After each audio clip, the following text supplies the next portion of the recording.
Fala pessoal, atendendo a pedidos, estou aqui para comentar os 13 enredos do Grupo Especial do Rio de Janeiro para o Carnaval 2020. Vamos mostrar cultura pra esse povo? Vamos, faz um gritinho aí pra nós.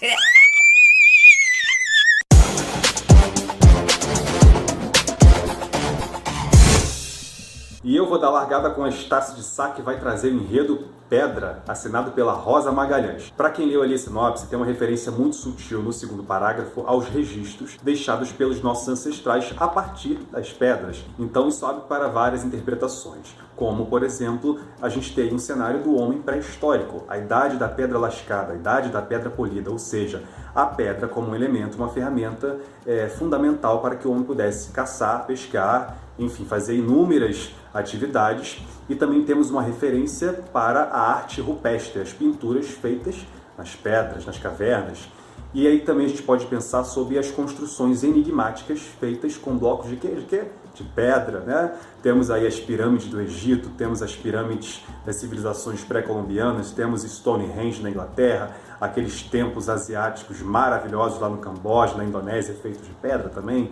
E aí, a partir disso, a Rosa passa a explorar, literalmente, as pedras preciosas e, no passo seguinte, ela começa a contar a história aqui da exploração do ouro e a Estrada Real. Seguimos para o norte do país, chegando à cidade de Parauapebas. Essa cidade fica no sudeste do Pará, localizada ali na Serra dos Carajás, que é a região que concentra a maior quantidade de minério de ferro do mundo, tanto que o ferro é um dos principais produtos de exportação do Brasil. Exportamos principalmente para a China, para o Japão e para a Malásia. E da mesma forma que o Rio de Janeiro aqui recebe royalties por conta da exploração do petróleo, as cidades lá do Pará que estão envolvidas nessa atividade mineradora recebem também uma compensação financeira, e a que mais recebe é Parauapebas. Para vocês terem noção, a cidade se desenvolveu, óbvio, por conta dessa forte atividade mineradora, e como a Rosa citou ali na sinopse, muitas pessoas de vários cantos do Brasil foram para lá tentar a vida, enfim, ter uma condição melhor. Dos 200 mil habitantes, pouco mais de 200 mil habitantes que a cidade tem, essa indústria mineradora é responsável pela geração de empregos diretos e indiretos de 30 mil pessoas. Olha que percentual grande, hein? Passada a história, agora vamos ao porém do enredo, porque todos nós sabemos que a imagem da indústria mineradora, de uma forma geral no Brasil, anda muito ruim por conta dos crimes ambientais que ocorreram lá em Minas Gerais, nas cidades de Brumadinho e Mariana, deixando centenas de mortos. E expôs aí uma série de fatores, entre eles a falta de fiscalização, uma legislação muito frouxa e uma sensação de impunidade. E aí eu pergunto, será que é o momento de se falar da indústria mineradora no Carnaval dessa forma? E aí que entra a responsabilidade social da Rosa Magalhães enquanto artista, a maneira que ela vai colocar isso, tanto que na live ela comentou, existe uma questão ambiental aí nesse enredo, eu queria que os compositores deixassem subentendido. Não precisa dar tanta evidência. A gente não pode negar a importância da indústria mineradora para o país, é um importante motor de produção de riqueza para o Brasil, sendo que existe uma questão de responsabilidade fortíssima aí nesse assunto. Eu espero que a Rosa Magalhães consiga solucionar isso muito bem na Avenida. Vamos seguir com a baianidade da Viradouro de Alma Lavada, dessa vez com um enredo que tem um recorte 100% regional, diferente de 2019, que embora tenha tido grande sucesso, era um enredo com referências essencialmente estrangeiras. Esse enredo para 2020 ele é uma homenagem às ganhadeiras de Itapuã, que são um grupo que pegou ali músicas, de domínio público que tratavam da lida das lavadeiras no entorno da Lagoa do Abaeté. São músicas que elas cantavam enquanto trabalhavam. E a partir dessa premissa aí, eles vão narrando todo o processo de emancipação, de inserção dessas mulheres na sociedade baiana. Então vem desde aí da compra das alforrias, de trabalhar para comprar alforrias até para os seus semelhantes, a inserção dessas mulheres em atividades comerciais, a venda de frutas, de legumes, depois na produção de artefatos de metal, a inserção dessas mulheres nas festas, nas tradições locais, e também todo esse aspecto da religiosidade que também estará presente no desfile da Viradouro. Esse enredo tem grandes possibilidades visuais porque a gente parte de uma reconstrução de todo um ambiente de trabalho e tem como pano de fundo aí as águas, esse misticismo que tem muito recurso estético aí para poder ser utilizado nessa abertura do desfile e também essa ligação com o próprio crescimento, desenvolvimento ali da região no entorno por conta dessas atividades comerciais e de outros fatores externos. Tem um cuidado muito grande aí para esse enredo ter uma aura, né, uma cara feminina, porque é óbvio, a mulher é a protagonista desse enredo e tem toda uma carga aí de ancestralidade, afinal estamos falando de gerações de mulheres que têm essa origem aí nas lavadeiras do Abaeté. Para fechar aqui o comentário da Viradouro, eu não conhecia essa história, estou tendo acesso pela primeira vez a partir desse enredo, então estou muito curioso para ver isso na avenida. E é interessante como ele faz um link com os dias atuais, porque as lutas das mulheres permanecem as mesmas, né? Independente da época. Essa busca por emancipação, por igualdade, inserção no mercado de trabalho, a igualdade salarial, ou seja, é um enredo que busca muitas inspirações da ancestralidade, mas que se comunica muito bem com os dias de hoje. Seguindo agora com a Mangueira, que teve uma baita repercussão aí durante o lançamento do seu enredo e mostra muitos fatores. Um deles, por isso que eu vou deixar aqui a marca do enredo durante um bom tempo na tela, para a gente poder fazer uma leitura interessante dessa imagem. Reparem que não existe uma cruz nessa imagem, a cruz ali física, né? A nossa mente tende a completar essa imagem aí que tem os corpos e as letras aí formando Carnaval 2020 e Mangueira. Isso dentro dos princípios do design aí é a aplicação de uma lei da Gestalt, que é um campo de estudo da psicologia, que é a lei do fechamento. A gente tende a completar uma forma e por isso a gente enxerga uma cruz. Talvez a não inserção dessa cruz tenha sido para evitar qualquer atrito aí com alguma instituição religiosa ou não. Mas enfim, o designer que fez essa marca, eu fui pesquisar, o Igor Matos, ele teve esse cuidado aí e ficou um resultado estético bem interessante. E se vocês repararem, né, são pedaços de corpos de índios, negros, brancos, e são justamente aí, se você parar para pensar no caso dos negros e dos índios, corpos que seguem sendo crucificados em nome de um projeto de poder, de uma estrutura racista, de uma estrutura que ainda persiste aí nessa colonização.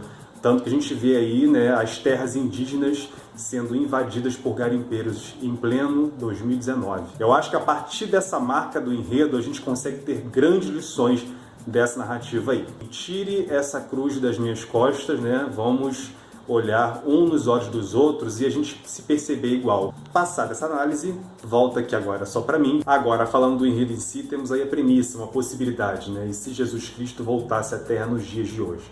Temos um primeiro momento ali na sinopse, que é a desconstrução dessa visão eurocêntrica de Jesus, que foi muito reforçada, erroneamente, ao meu ver, no desfile da Unidos da Tijuca de 2019. E aí vamos para um segundo momento, que é situar Jesus Cristo no contexto do Morro da Mangueira, ele como morador de uma comunidade. Como seria essa vida? Que perspectivas ele teria? Será que ele chegaria aos 33 anos? É uma coisa que até o próprio Leandro Vieira pontua, é porque a gente tem um Atlas da Violência, que mostra aí que, essencialmente, todos esses casos mais brutais acometem a população negra e periférica. E estou falando de uma realidade de Rio de Janeiro, onde uma família é fuzilada dentro de um carro indo para um chá de bebê. Tem uma frase que me chamou a atenção ali na sinopse, que é a seguinte: ele é a Ialorixá que professa sua fé apedrejada e vilipendiada. Tem uma outra abordagem aí que você pode também legitimar essa centralidade do Cristo como se fosse um caminho absoluto para você poder enxergar outras pessoas. Nesse caso específico, falando de uma mãe de santo, é como se você só conseguisse dar visibilidade a essa autoridade religiosa por intermédio de Jesus Cristo, como se ela não pudesse ser somente a mãe de santo que ela é. É muito delicado falar isso, é um ponto que me chamou a atenção e talvez seja o maior desafio desse desfile, tratar de todo o legado, os ensinamentos de Jesus Cristo, mas sem fortalecer uma determinada hegemonia religiosa. E para fechar aqui o comentário da escola, eu creio que vem coisa muito séria aí em relação ao mercado da fé, né? Porque são pessoas que se apropriaram dessa figura de Jesus em nome de um projeto de poder, de ascensão social, de, enfim, comandar as massas. e tem muito a dizer sobre o Brasil de hoje. Hora da quarta escola de domingo, o Paraíso do Tuiuti, que vai trazer o enredo O Santo e o Rei em Cantarias de Sebastião. Uma analogia bem interessante entre esses dois grandes personagens que povoam o nosso imaginário. Vamos tentar aqui fazer as conexões para vocês entenderem esse ponto de partida. O rei Dom Sebastião, de Portugal, ele nasceu no dia 20 de janeiro, isso lá no século XVI. No dia 20 de janeiro de 1567, diz a lenda que São Sebastião desceu ali para lutar ao lado dos portugueses e expulsar os franceses da costa do Rio de Janeiro. E foi nessa batalha que Estácio de Sá morreu, tanto que tem ali o monumento a Estácio de Sá no aterro do Flamengo. E São Sebastião é o padroeiro do Paraíso do Tuiuti. Vamos voltar lá para o Dom Sebastião. Dom Sebastião desapareceu numa batalha contra os mouros no Marrocos. E criou-se a lenda em Portugal de que ele voltaria, porque como não havia uma linha sucessória desse reinado, Portugal ficou submisso ali à Espanha. Criou-se então a União Ibérica. Dentro da população teve esse sentimento de humilhação nacional, então esperava-se o retorno de um salvador. Essa lenda, todo esse imaginário foi transposto para o Brasil, principalmente no Nordeste, onde reside a lenda de que Dom Sebastião habita os lençóis maranhenses, e esses mesmos valores, essa mesma mística aí de um salvador está presente aqui no território brasileiro. E falando das encantarias em si, que está no título do enredo, esse imaginário de Dom Sebastião ele se associou aos cultos afro-ameríndios, se misturou aqui com todas as manifestações que a gente tem no nosso país. A gente parte para um capítulo bem interessante que são as insurreições em nome desse sebastianismo.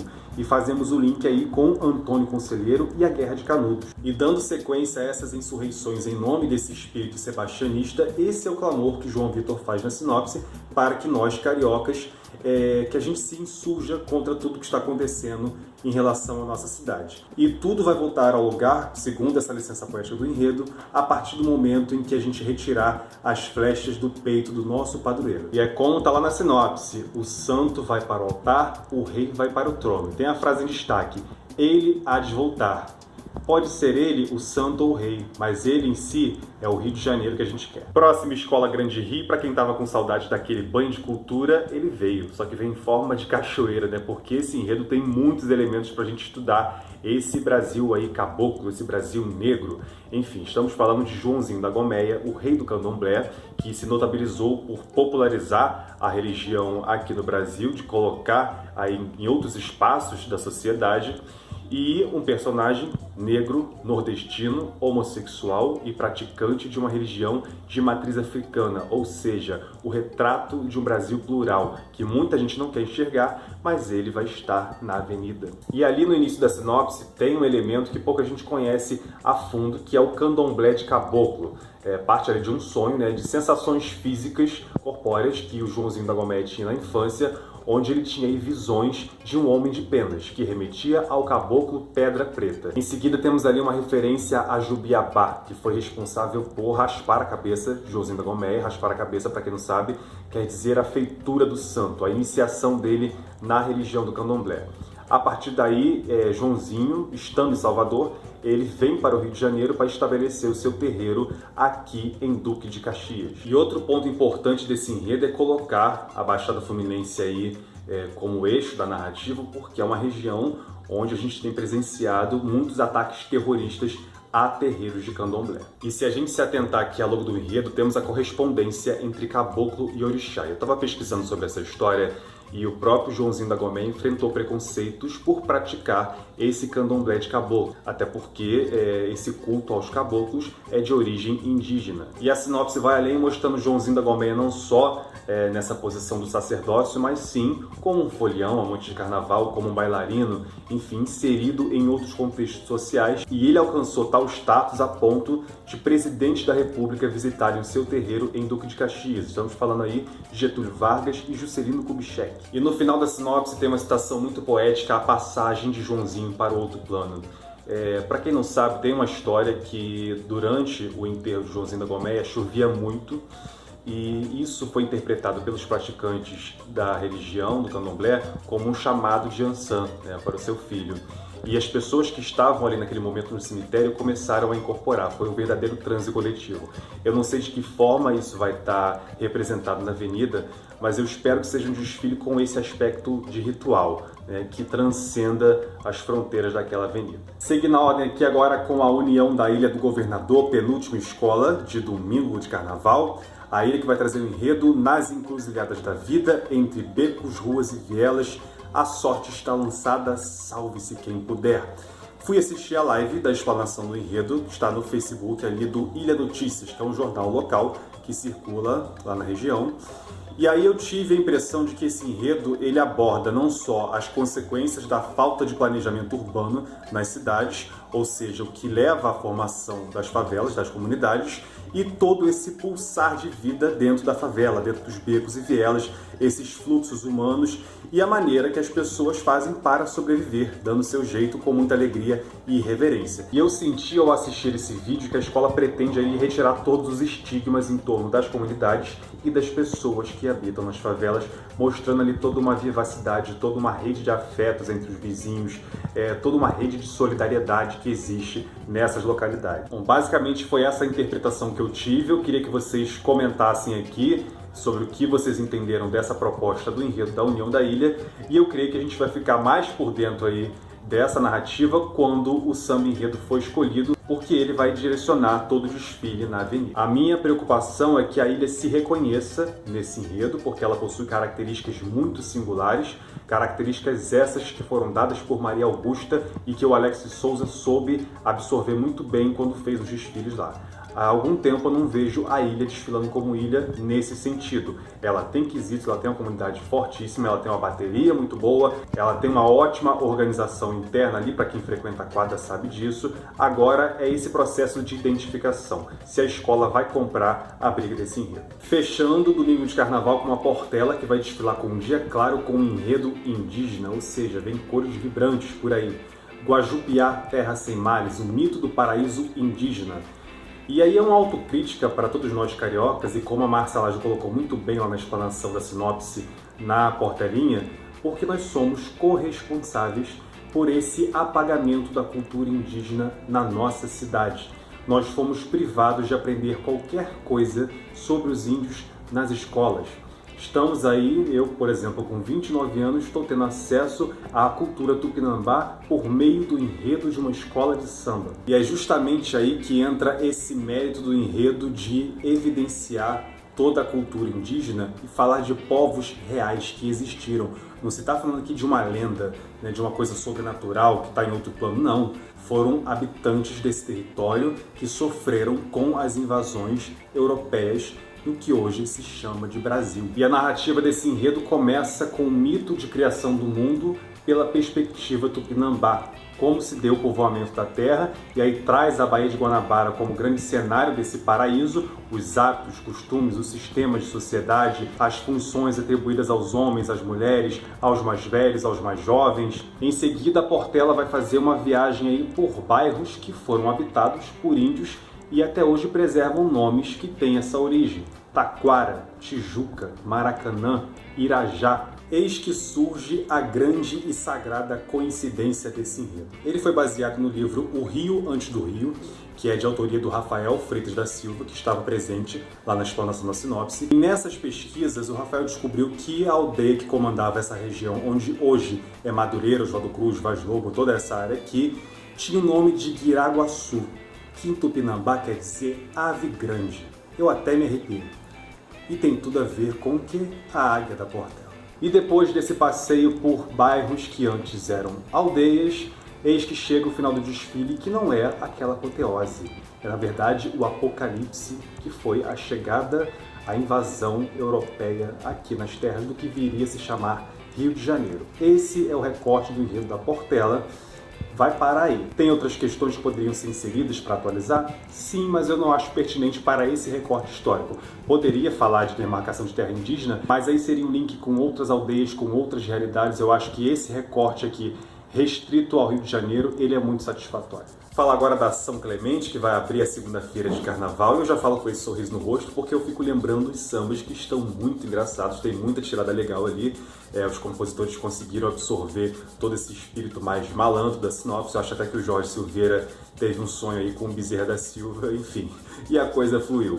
O enredo parte ali desse primeiro episódio que vai pautar essa história da enganação no Brasil. Começa em Ouro Preto, no século XVIII, onde um vigário fez toda uma tramóia para poder ficar com a imagem de uma santa na igreja ali onde ele atuava. E o legal é que a gente percebe coisas muito óbvias que a gente não se dava conta. Por exemplo, a palavra vigarista é derivada de vigário, por conta disso aí. Mas se a gente for cavucar fundo nessa história aí, vamos perceber que essa história da enganação pode ter raízes bem lá atrás, século XIII até o século XVI, onde houve o comércio de indulgências pela Igreja Católica, que nada mais era do que a venda do perdão. Você podia comprar o perdão, sabia? Pesquisa aí para você ver. E esse comércio de indulgências foi um dos fatores que gerou aí a revolta que culminaria na Reforma Protestante e nas 95 teses de Lutero. Bom, isso não está citado explicitamente na sinopse, tem ali uma referência ao mercado da fé, não sei se estará no desfile, mas acho um episódio interessante para poder fazer essas conexões. E aí o enredo segue, pegando esse fio aí do mercado da fé,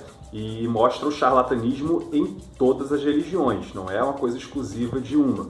Estamos falando de pessoas de má índole, não condenando as religiões, é bem claro isso na sinopse. E também abrange outros campos onde pode haver a enganação, como a política, as falsas promessas, e pega carona aí nesse filão das fake news que turbinaram as últimas eleições aqui no nosso país. Ao meu ver, é um enredo que aproveita muito bem todo o legado do desfile de 2019, onde a São Clemente teve uma excelente comunicação com o público. Eu acho que ao lado ali do Salgueiro, da Viradouro e da Mangueira, foi a escola que melhor se comunicou com as arquibancadas. E o interessante desse enredo é que a escola, claro, não quer que a gente ache graça desse comportamento malandro aí, né? Afinal, ser passado para trás, quem já experimentou sabe que não é nada bom.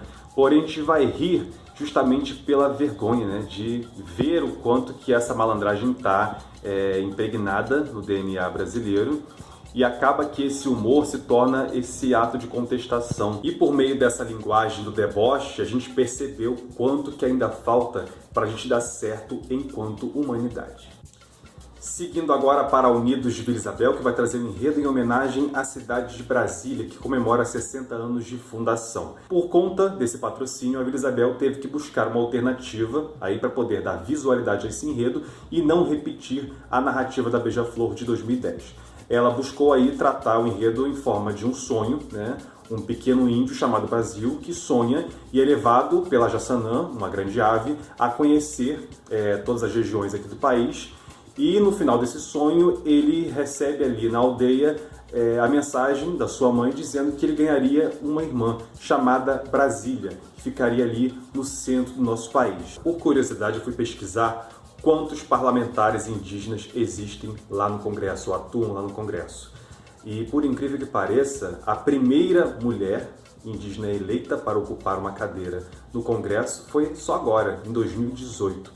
Que é a Joênia Wapichana, em Roraima, né? Deputada eleita por Roraima. É claro que sendo um enredo patrocinado, não caberia ali uma crítica muito intensa a esse contexto político e também não teria cabimento colocar ali essa rivalidade, aí, essa polarização que vem se perpetuando desde as eleições aqui no nosso país. E outro fator importante é que mesmo Brasília sendo projetada, né, para ser o centro de poder aqui do Brasil, ela vai além da política. E também não é saudável a gente ficar generalizando a classe política achando que todos eles têm a mesma índole. Não é assim que funciona. Basicamente, se você tiraria a figura do índio como fio condutor e a Jaçanã, esse enredo vai se parecer com uma aquarela brasileira do Império Serrano, né? Um grande quadro do nosso país, com todas as regiões. Fica claro aí nessa premissa de enredo que a escola decide mostrar Brasília como um grande caldeirão cultural e resultado dessa miscigenação, dessa união de pessoas de todos os cantos do país para formar essa identidade local. Mas ainda assim, a sensação que a gente tem ali com o enredo é que tem muito Brasil de uma forma ampla e as particularidades de Brasília sumiram nessa narrativa. Próximo, Escola Acadêmicos do Salgueiro, que vai trazer Benjamin de Oliveira, o primeiro palhaço negro do Brasil, e esse enredo é baseado na obra da pesquisadora Hermínia Silva, da Universidade Estadual de Campinas. Ela narra toda a trajetória do Benjamin, que aos 12 anos de idade, ele era filho de uma escrava, ele fugiu com o circo Sotero para poder ganhar a sua liberdade. E desde então ele foi aprendendo os ofícios circenses, o trapézio, as acrobacias. Ele acabou sendo palhaço por acidente porque teve que substituir um outro ator lá no circo e de repente as pessoas se depararam com um palhaço de cor, né, como era dito na época. E desde então ele não se intimidou, passou, enfim, a exercer esse ofício e foi se aprimorando em outras atividades desse campo artístico, a ponto dele começar a implementar o que chamamos de circo-teatro, uma modalidade onde, por exemplo, ele pegava espetáculos de Shakespeare e adaptava para o circo. Ele passa a adotar como lema essa questão de levar o circo, levar o teatro até onde o povo está. E tem toda uma questão aí de democratização e de acesso à cultura. Então tem uma grande mensagem aí nesse enredo do Salgueiro. E para quem acha que o Benjamin foi apenas um palhaço, não. Ele se especializou em tudo dentro do circo, a ponto dele começar a dirigir, a produzir, a fazer roteiros, enfim, e como eu disse anteriormente, adaptar esses espetáculos teatrais para a linguagem circense. Apesar desse enredo já ter sido apresentado pela São Clemente, no Salgueiro ele tem um peso muito importante porque o Alex de Souza segue a cartilha do Fernando Pamplona, de colocar o negro como protagonista. E pela primeira vez a gente vai ver um personagem negro fora dessa esfera afro, do rústico, e vai trazer para o universo das artes. E para fechar o enredo vai ter aí uma homenagem a todos os atores, a todos os humoristas negros que nos fazem rir. Em tempos de ataque violento às artes aqui no Brasil, à cultura de forma geral, tá aí o recado do Salgueiro, e por conta da força desse enredo é a escola que eu decidi desfilar no Carnaval de 2020. Espero vocês lá. Hora de falar da Unidos da Tijuca, que vai trazer como enredo aí a temática de arquitetura e urbanismo. Eu vou ficar devendo aqui para vocês a Tijuca porque ela não soltou a sinopse ainda, então não posso falar sobre aquilo que eu não sei. E um outro detalhe é que eu não poderia esperar para fazer esse vídeo aqui de todos os enredos mais para frente, porque já começaram as minhas aulas na UERJ e eu vou estar muito sobrecarregado, não teria tempo de fazer absolutamente nada. Então assim, me cobre mais para frente. Quando sair a sinopse, eu faço um vídeo separado apenas da Tijuca para a gente comentar o enredo, beleza? Seguindo agora para a Zona Oeste, para a Mocidade Independente de Padre Miguel, que finalmente vai nos presentear com Elza Soares, Elza Deusa Soares. Eu fui conhecer o trabalho da Elza, musicalmente falando, de uns 4 anos pra cá, quando ela lançou o CD A Mulher do Fim do Mundo.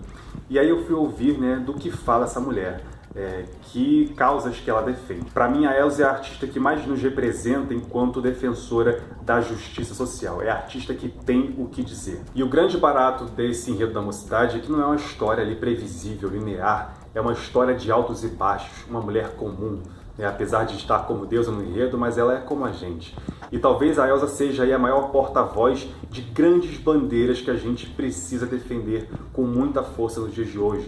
É o direito da mulher, é o combate ao racismo, é o combate à LGBTfobia. E para quem achava que seria um enredo inocente, com início, meio e fim, e ficaram questionando a ida do Jaque para lá, nossa, mas o Jaque vai colocar o viés político, ele tem que lá. Cara, tá falando de Elza Soares. Você não tem como fazer uma história branda, desconectada com a realidade. Isso não existe. Se fosse para ser enredo dessa forma, ela nem sairia de casa. Como o enredo parte de uma origem muito inusitada, pega ali, na sinopse, logo a aparição da Elza no programa do Ari Barroso, falando que veio do planeta Fome. Olha o impacto que isso tem. Só de falar para vocês eu estou todo arrepiado. Pena que o celular não mostra aqui, mas olha o impacto que isso tem narrativo e a forma que isso se comunica com a realidade de muitos brasileiros. Estamos falando de uma mulher que nasceu na Zona Oeste do Rio, uma negra, periférica e que até hoje canta as suas dores e tenta inspirar outras pessoas. O que eu espero desse desfile é que ele faça justiça com a grandeza da Elza Soares. Eu acho que hoje nesse país há uma bajulação muito forte aí, com cantoras que ficam em cima do muro, são idolatradas, falsas, divas, que na hora do vamos ver fogem, são omissas. Elza não é dessas. E é por isso que a gente vai cantar essa mulher e deixem ela cantar até o fim. Fechando o carnaval com a Beija-Flor de Nilópolis, que vem para um desfile de reconstrução após o péssimo desempenho de 2019, quando a escola desfilou completamente fora das suas características. Eu, enquanto torcedor, saí da avenida muito chateado, vendo a reação das pessoas ali que estavam completamente indiferentes ao desfile. Pois é, o enredo agora para 2020 é Se Essa Rua Fosse Minha. Olhando pela marca do enredo, essa imagem, nós associamos diretamente ao povo de rua, a figura do malandro, Mas o enredo não é isso, não é somente isso, é bom dizer. Eu estive com o Alexandre Lousada, inclusive tem uma entrevista com ele aqui no nosso canal que você pode assistir depois de terminar aqui esse vídeo. E ele me explicou melhor a premissa desse enredo. Existia um subtítulo que justificava todo o contexto da sinopse aí, que é muito mais abrangente, né? Então o enredo ele não é sobre ruas, ele é sobre abrir e descobrir caminhos, o que muda completamente a nossa interpretação daquela sinopse. Então você tem referências aí a todo o deslocamento da humanidade, seja na era glacial, nas grandes navegações, ao encontrar novos caminhos, como o próprio Lousada me disse lá no Barracão da Beija-Flor, que descobriram as trilhas feitas pelos povos aqui na Cordilheira dos Andes. Você tem a Estrada Real, você tem as primeiras ruas feitas aqui no Brasil, enfim, e as ruas famosas que estão no enredo, além das vias imaginárias, né? O final do arco-íris, o labirinto do fauno, a Via Láctea, né? A viagem espacial, enfim. E além disso, temos a rua como um espaço de professar sua fé, a peregrinação. O que eu tenho percebido enquanto ouço os sambas? Se você pega ali o refrão principal da maioria deles, há um enfoque a essa questão de Exu, de abrir caminho. E para quem ouve, para quem não está inteirado na sinopse, você pensa que é um enredo sobre o povo de rua. Então tenho receio de haver esse deslocamento de sentido, da sinopse falar uma coisa e o samba enredo vender outra ideia. Particularmente eu acho que o enredo ficaria mais bem reportado se pegasse a rua como esse palco de manifestações religiosas e você teria um campo maior para trabalhar e ficaria uma unidade, porque eu vejo algumas referências muito aleatórias nessa sinopse. Porém, nós temos o seguinte fator, né? Como o próprio Alexandre Lousada falou na entrevista, os torcedores podem esperar a Beija-Flor com cara de Beija-Flor. No momento em que o componente se identifica com o visual que a gente já está acostumado, a coisa ganha outra proporção lá na Presidente Vargas. Então, assim, independente de enredo, é importante que para esse Carnaval de 2020 a comunidade se sinta à vontade, se sinta representada com aquilo que está sendo produzido. E assim eu encerro aqui as minhas impressões sobre os enredos do Grupo Especial do Rio de Janeiro para 2020. Se você gostou, deixa aqui o seu like, se inscreve no canal porque vem muita novidade por aí. Em setembro tem muita coisa nova que eu já produzi para vocês. E, é claro, acompanhe o Mais Carnaval em todas as redes sociais.